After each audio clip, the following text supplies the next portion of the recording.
Hi, my name is Mike Tusaw. I'm a financial advisor from St. Charles Wealth Management.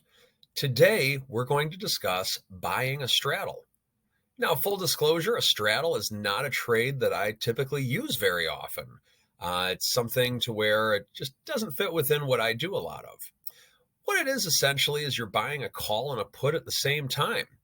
Now, initially, that seems like it's something that's pretty simple. One of them's going to work, right? The call's going to make a lot of money or the put. You don't know which one. How can you possibly lose? Well, today we're going to show you how you can possibly lose and also how you can possibly win in using a long straddle.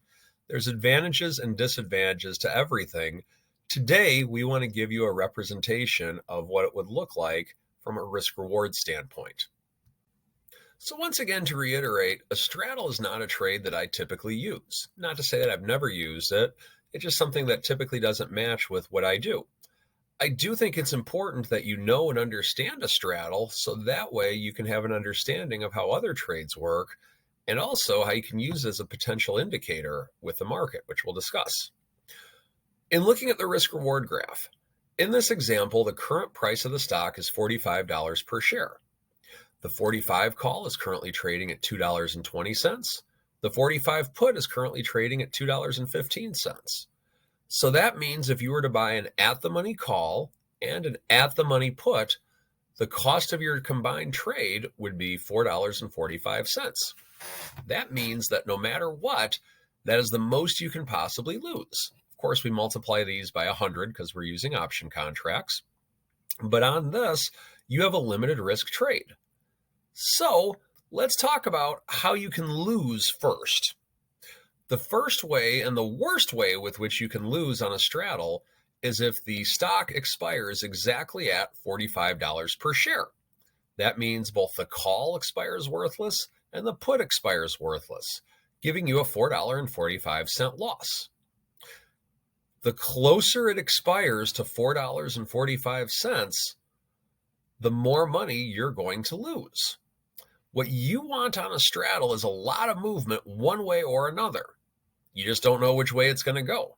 The reason you would do a straddle is because you think this stock's going to have a big move. You just don't know which side. Now, in looking at this on the screen, you'll notice that there's quite a big range before you're actually able to break even on this. You have to have a $4.45 move greater or less than $45 per share in order for you to break even on the trade.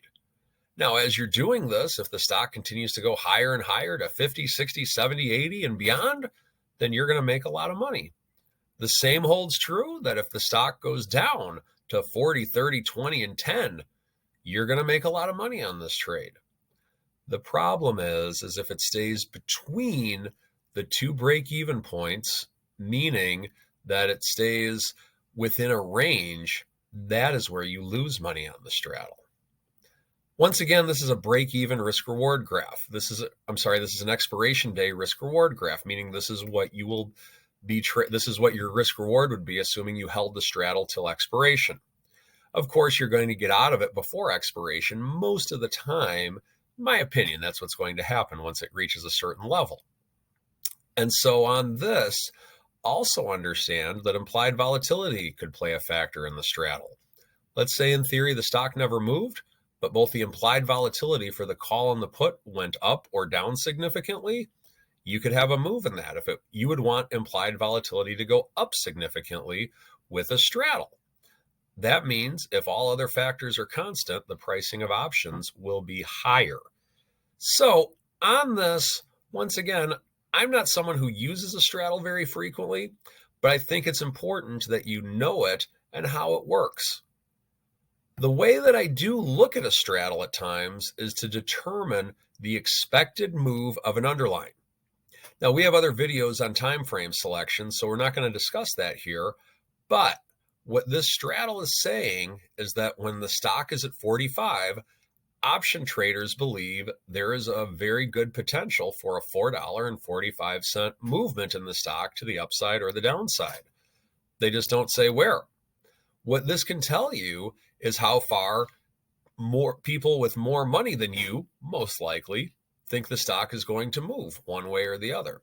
That's what is being priced in with the risk of this underline. If you enjoyed the video, please subscribe. That's how we get our content out to more people. If you're looking for a financial advisor who doesn't use a straddle as a trade, but does look at them and understands them, feel free to reach out to me. Check out my website, stcharleswealth.com, to make an appointment to have a phone call with me. Also, please follow me on Twitter, at Mike Tusaw, Tosaw. I try to put out as much content as I possibly can. Thank you and have a wonderful day.